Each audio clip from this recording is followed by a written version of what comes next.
Assalamu alaikum. Welcome to my YouTube channel Knowledge for Students. Students, today we are starting class number 23. And in today's class, we are studying about past indefinite tense. तो students, आज की class में हम बात करने जा रहे हैं पास्ट इंडेफिनेट के बारे में। पास्ट इंडेफिनेट टेंस के बारे में शुरू करने से पहले अगर अभी तक आप लोगों ने मेरे चैनल को सब्सक्राइब नहीं किया तो प्लीज़ सब्सक्राइब के बटन पर क्लिक कर दें। अगर आपको मेरी वीडियोस पसंद आ रही हैं और अगर आप इनसे कुछ सीख रहे हैं तो प्लीज़ लाइक एंड शेयर के बटन पर क्लिक कीजिए। और अगर आपको कोई मसला हो रहा है, कोई परेशानी हो रही है तो प्लीज़ आप लोग कमेंट्स बॉक्स में जाके कमेंट्स कर सकते हैं। तो चले गाइस, स्टार्ट करते हैं past indefinite tense. So students, past indefinite की सेंटेंसेस कौन से होते हैं या इसकी डेफिनेशन क्या होती है? सो स्टूडेंट्स, गुजरे हुए वक्त में जो कुछ भी किया या करते थे, गुजरे हुए वक्त में आपने जो कुछ भी किया या जो कुछ भी आप गुजरे हुए वक्त में करते थे वो पास्ट इंडेफिनेट है। अच्छा, गुजरे हुए वक्त में आपने जो कुछ भी किया, चाहे वो आपने 2 मिनट पहले किया या चाहे आपने 10 साल पहले किया, यानी कि आपने ये बात जहन में रखनी है कि गुजरे हुए वक्त में जो कुछ भी आप करते थे या जो कुछ भी आपने किया था वो पास्ट इंडेफिनेट में आएगा। ठीक है स्टूडेंट्स, सबसे पहली बात यह है कि आपको सेंटेंस पहचानना होता है कि ये टेंस है कौन सा। जब आप टेंस की पहचान कर लेंगे उसके बाद फिर आगे आप उसके सेंटेंसेस बनाने स्टार्ट करेंगे। तो ये बात जहन में रखें कि पास्ट इंडेफिनेट टेंस कौन सा है, यानी कि कौन से सेंटेंसेस होते हैं पास्ट इंडेफिनेट के। गुजरे हुए वक्त में आपने जो कुछ भी किया या जो कुछ भी करते थे। ठीक है। अच्छा, इसकी पहचान क्या होती है? उर्दू जुमलों के आखिर में ता था, ती थी, ते थे या अलिफ, छोटी ए, बड़ी ए वगैरह आता है। मिसाल के तौर पे मैं ये कहता हूँ कि वो कॉलेज जाते थे, तो अब जाते थे यानी कि वो गुजरे हुए वक्त में काम करते थे, जाते थे। तो जाते थे के एंड में देखें ते थे आ। ठीक है। इसी तरह से हम क्रिकेट खेलते थे, वो यहाँ आती थी, वो खाना पकाती थी। तो अब जो कुछ भी करता था, करती थी या करते थे वगैरह, ठीक है, तो उन सब के एंड पे ता था, ती थी, ते थे वगैरह आ रहा है। तो अब हम ये कह सकते हैं कि to express repeated actions in the past, कि गुजरे हुए वक्त में रिपीटेड एक्शंस को बयान करने के लिए पास्ट इंडेफिनेट का यूज किया जाता है। लेकिन साथ मैंने ये भी कहा कि या अलिफ, छोटी है, बड़ी है वगैरह भी आ सकता है। अच्छा, अब वो मिसाल जो है वो यहाँ पे मैं वाज़ेह कर देता हूँ कि गुजरे हुए वक्त में जो कुछ भी किया, मिसाल के तौर पे मैं कॉलेज गया, अब गया के एंड पे अलिफ आ रहा है। ठीक है।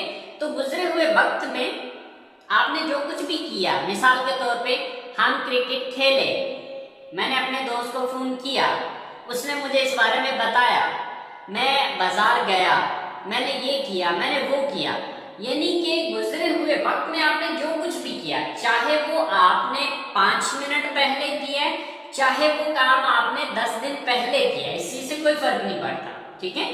तो गुजरे हुए वक्त में जो कुछ किया या फिर जो कुछ करते थे, ये इसकी मेन डेफिनेशन है। एंड पे ता था, ती थी, ते थे या फिर अलिफ, छोटी ए, बड़ी ए वगैरह आता है। ठीक है। तो आई होप सो आपको इसकी डेफिनेशन और इसकी पहचान की समझ आ गई होगी।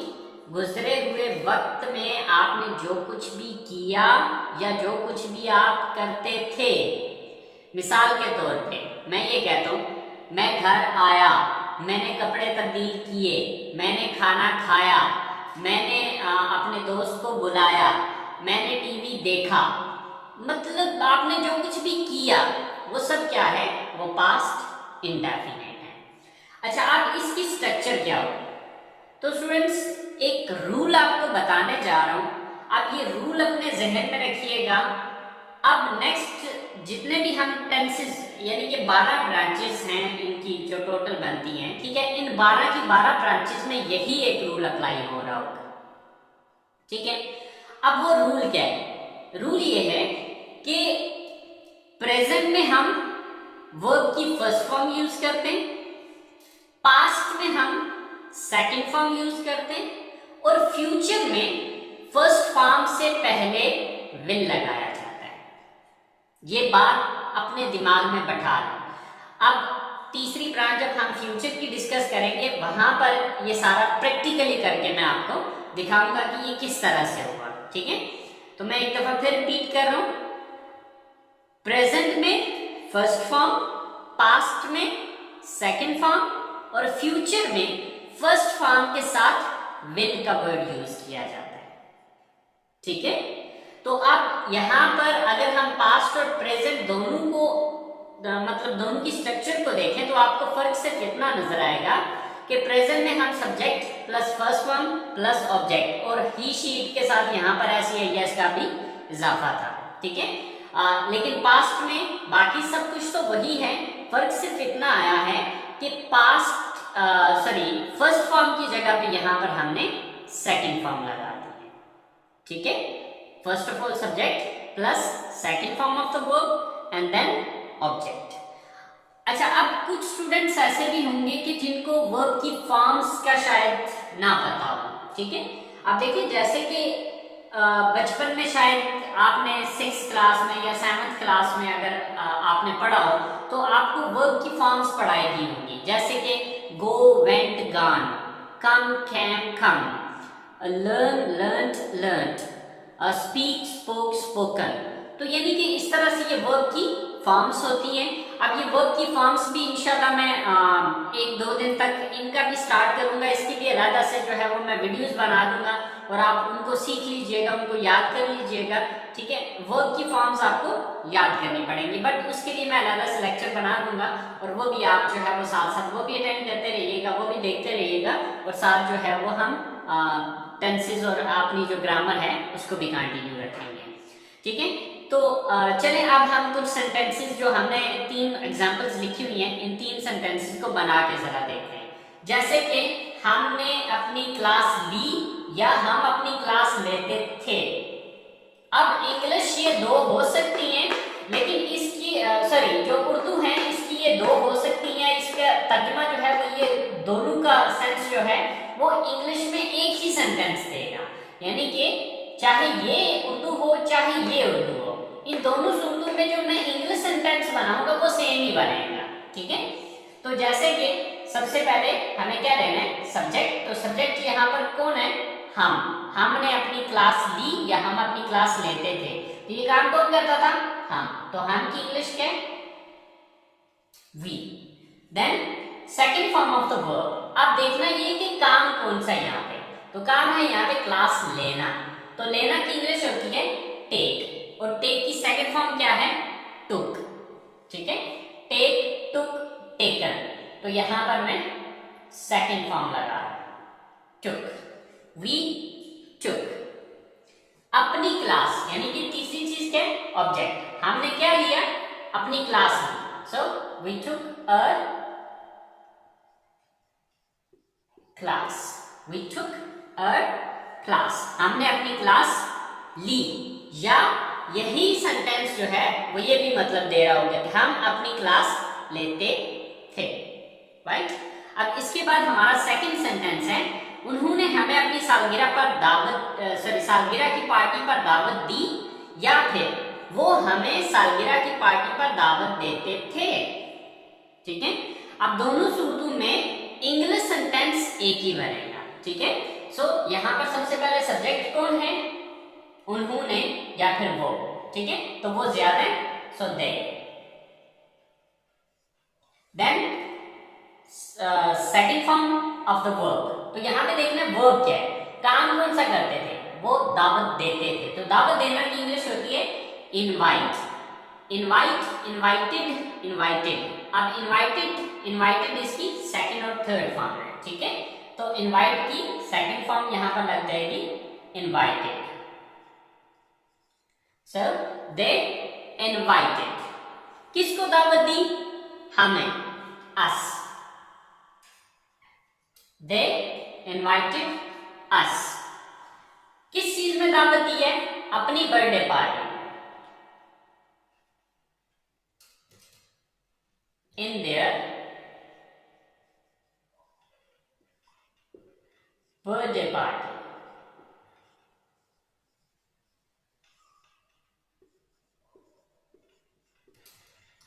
So they invited us in their birthday party. उन्होंने हमें अपनी सालगिरह की पार्टी में दावत दी, या वो हमें अपनी सालगिरह की पार्टी में दावत देते थे। इंग्लिश सेंटेंस एक ही बनेगा, अब इसके मतलब ये दोनों हो सकते हैं, ठीक है।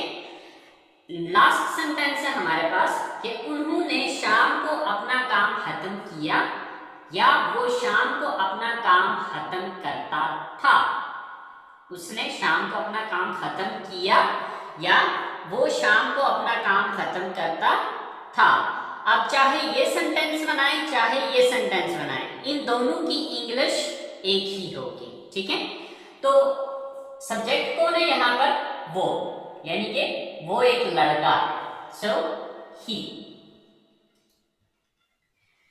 वर्ब क्या यहाँ पर? खत्म करना, ठीक है, खत्म करना या खत्म किया। तो खत्म करना की इंग्लिश होती है फिनिश, ठीक है। अब फिनिश की सेकंड थर्ड फॉर्म क्या होती है? फिनिश, फिनिश्ड, फिनिश्ड, ठीक है। सो सेकंड फॉर्म लग जाएगी फिनिश्ड। ही फिनिश्ड, उसने खत्म किया या वो खत्म करता था। क्या खत्म करता था? अपना काम, हिज वर्क। ही फिनिश्ड हिज वर्क। कब? शाम को, इन द इवनिंग।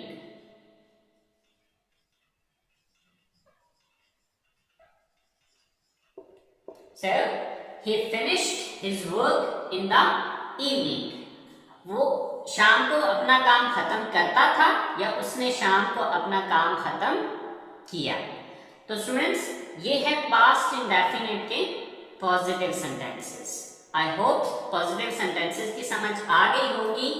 फर्क सिर्फ इतना आया है कि प्रेजेंट में हम फर्स्ट फॉर्म यहाँ पर यूज कर रहे थे, अब हम क्या कर रहे हैं, यहाँ पर फर्स्ट की बजाय सेकेंड फॉर्म यूज कर रहे हैं, ठीक है। तो पास्ट में हम सेकेंड फॉर्म यूज करते हैं।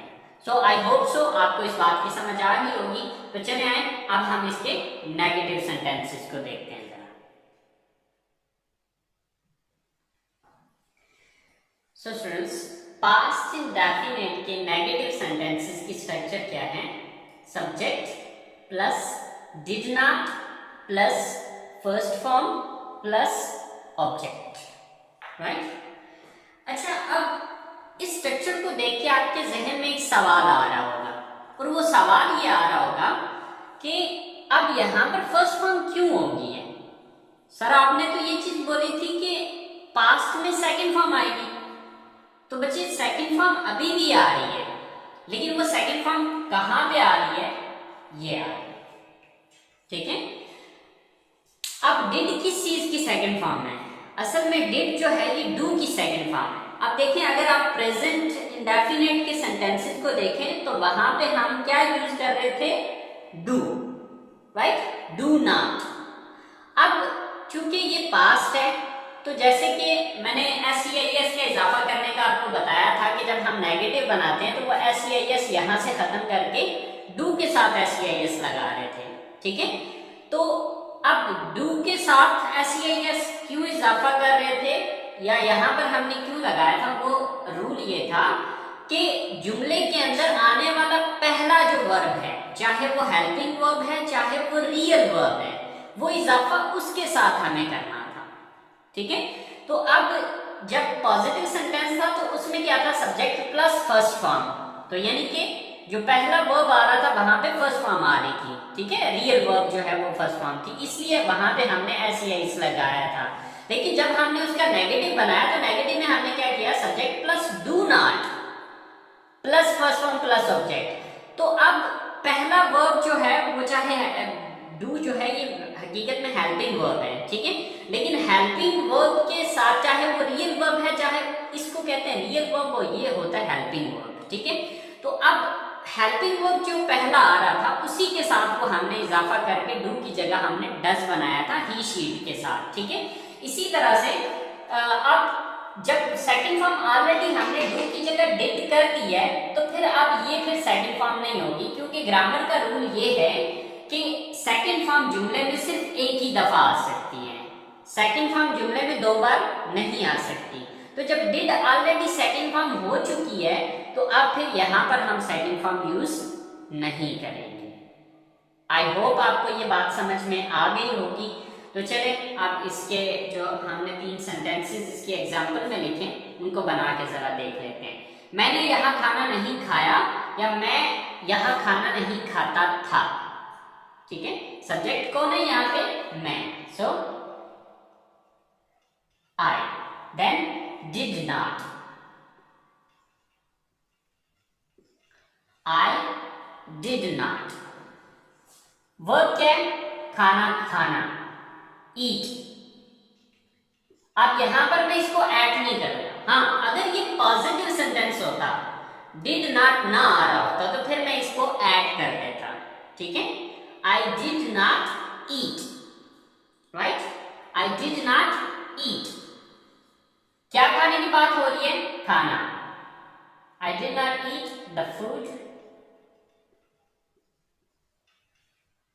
यहां पर here, I did not eat the food here.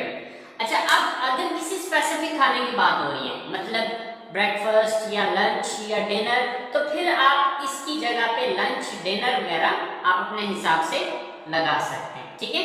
लेकिन अब चूंकि इस सेंटेंस से मुझे ये वाज़ेह नहीं है कि ये दोपहर के खाने की बात हो रही है, रात के खाने की बात हो रही है या सुबह नाश्ते की बात हो रही है, इसलिए यहाँ पर मैं उनमें से कुछ भी नहीं लगा रहा, मैंने सीधा सीधा eat the food लगा दिया, ठीक है। तो I did not eat the food here.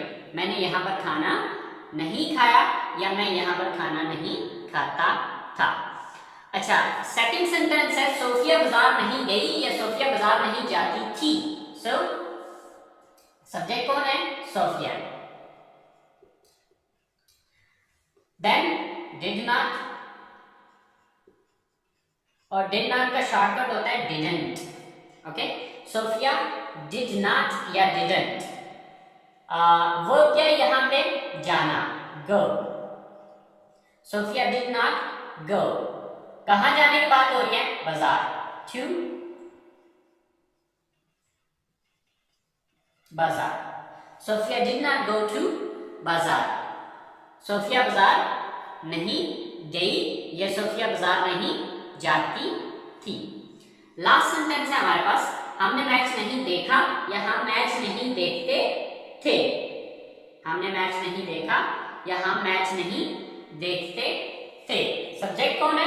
हम, वी। देन सेकंड थिंग क्या है? Did not. We did not, we did not. Verb क्या यहां पे? देखना, watch. We did not watch. क्या नहीं देखा? Match, the match. We did not watch the match.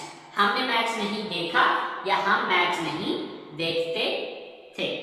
तो स्टूडेंट्स, ये थे हमारे पास्ट डेफिनेट के नेगेटिव सेंटेंसेस। आई होप आपको ये बात क्लियर होगी।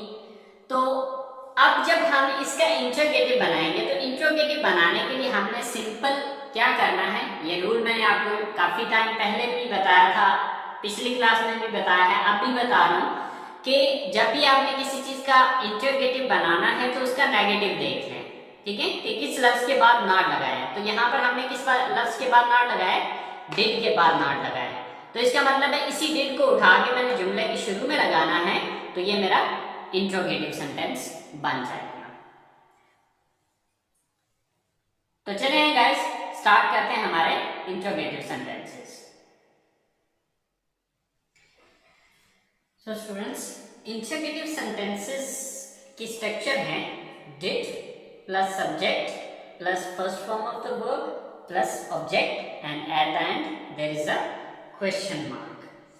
सो हमारे पास सबसे पहला सेंटेंस है, क्या आपने मुलाजमत के लिए दरखास्त दी या क्या आप मुलाजमत के लिए दरखास्त देते थे, राइट? दोनों सूरतों में सेंटेंस इंग्लिश का एक ही बनेगा। सो सबसे पहले डिड, देन सब्जेक्ट कौन है? आप, यू, डिड यू। अब वो क्या है? दरखास्त देना। दरखास्त देना की इंग्लिश होती है अप्लाई। Did you apply? किस चीज के लिए? जॉब के लिए या मुलाजमत के लिए, for job. Did you apply for job? क्या आप जॉब के लिए अप्लाई करते थे या दरखास्त देते थे, या क्या आपने जॉब के लिए दरखास्त दी? सेकंड सेंटेंस है, क्या उसने आपको इस बारे में बताया था या क्या वो आपको इस बारे में बताता था? So first of all did, then subject. Subject कौन है? उसने या वो, यानी कि वो एक लड़का, ही, डिड ही। अब वो क्या यहाँ पे? बताना, टेल। Did he tell? किसको बताता था? आपको, you. Did he tell you? क्या वो आपको बताता था? किस बारे में? इस बारे में, about this. So, did he tell you about this? क्या उसने आपको इस बारे में बताया या क्या वो आपको इस बारे में बताता था, राइट?